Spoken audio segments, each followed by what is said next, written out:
Hi, welcome to Quietly Thinking Out Loud. Sometimes I find myself thinking about human beings as a whole, not just individuals, but humanity itself. And I often find myself asking a simple question. After thousands of years of civilization, what have we really learned? Human beings are extraordinary when it comes to solving external problems. Over time, we learn how to purify water. We developed systems to clean the air. We invented medicine to heal the body. We created substitutes for protein, nutrition, when the body lacks of what it needs. And we continue improving the quality of life around us. And in many ways, this is progress. But sometimes I wonder, why have we become so skilled at improving the external world while paying so little attention to improving the inner one? And history tells interesting story. Civilizations rise and fall. Technology advances. The world becomes more connected. But human beings themselves seem to struggle with the same patterns generation after generation, like fear, attachment, the desire for power, the need to belong, the fear of losing status, division between us and them. And thousands of years ago, people fought over land, and today nations still fight over territory. Thousands of years ago, people fear outsider.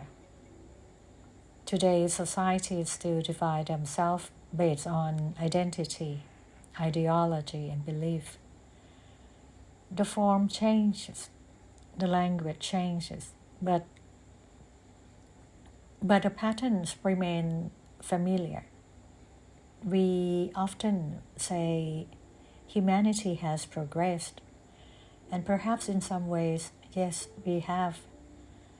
Societies gradually decided that slavery is wrong, racism is wrong, sexism is wrong, cruelty is unacceptable. And yet, if we look closely, exploitation still exists, discrimination still exists, cruelty still exists, sometimes more subtle and sometimes hidden behind institutions, sometimes disguised as something acceptable. It makes me wonder whether human beings have truly changed at all, or whether we have simply learned to express the same behaviors in a more sophisticated ways. What is perhaps most interesting is this. The lessons required to become decent human beings are not complicated. In fact, most of them were taught to us very early in life. We were taught to be kind, don't lie, don't hurt others, share what you have, treat people with respect. Simple lessons we understood before we were old enough to understand the world. And yet, history continues repeating itself. Perhaps the problem has never been a lack of knowledge, Perhaps it's the difficulties of practicing what we already know. And perhaps nowhere is this contradiction more visible than in the way that modern civilization now defines progress itself. For thousands of years, human beings survived by fully using what nature had already given them. They observed the world around them carefully. They developed language and created alphabet so knowledge could be preserved and passed on from one generation to the next. They built civilizations using memory, discipline, physical strength, observations, patience, and the ability to think deeply. There was not so many external support system. If they wanted knowledge, they had to learn. If they wanted answers, they had to think. And if they wanted to survive, they had to fully engage with life itself. Ancient human beings spent centuries developing language and writing systems, so future generations could learn, think, and build upon the accumulated knowledge. And yet today, perhaps for the first time in history, modern civilization may be using technology to gradually outsource the very thinking process those systems were originally designed to support. Today, life looks very different. We have created extraordinary tools that make life easier. We no longer need to remember as much. We no longer need to calculate many things ourselves. And we no longer need to spell correctly all the time. Students increasingly rely on technology to complete assignments rather than processing knowledge through the thinking and writing.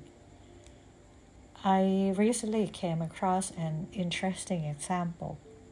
Some professors already know where students are getting their answers. So instead of simply accepting the work, they ask students to write those answers themselves. Because perhaps real learning doesn't happen when information simply passes through us. Learning happens when knowledge moves actively through the mind, when we think, when we question, when we process, and when we engage. And perhaps this pattern extends far beyond education. We invented vehicles to make movement easier, which is extraordinary progress. And yet, many of us now rely on them even for a very short distance. Then, after gradually removing movement from daily life, we pay membership fees to exercise indoors simply to recover strength that our bodies were naturally designed to maintain. It is rather ironic. We create convenience. Convenience removes effort. Loss of effort creates weakness. Then we build industries to solve the problems convenience created. I'm not against modernization. I appreciate innovation. I use technology every day, and I understand the extraordinary benefits it brings to human life. But sometimes I wonder if we need to pause for a moment. Human beings created these things to make life better, to support us, to improve the way we live. But perhaps they were never meant to slowly replace the very capabilities that nature had already given us. Our minds, our bodies, our attention, our ability to think independently. Perhaps progress is not simply about what we invent next. Perhaps wisdom lies in remembering what parts of ourselves we should never stop using. Maybe we don't need to stop driving, but perhaps we can park a little farther away and walk. And maybe technology can help us think better, but perhaps we should not allow convenience to replace thinking altogether. We built these things to support life and improve the way we live, not to gradually eliminate the very capabilities that allow human civilization to exist in the first place. And human beings have always been extraordinary at building solutions.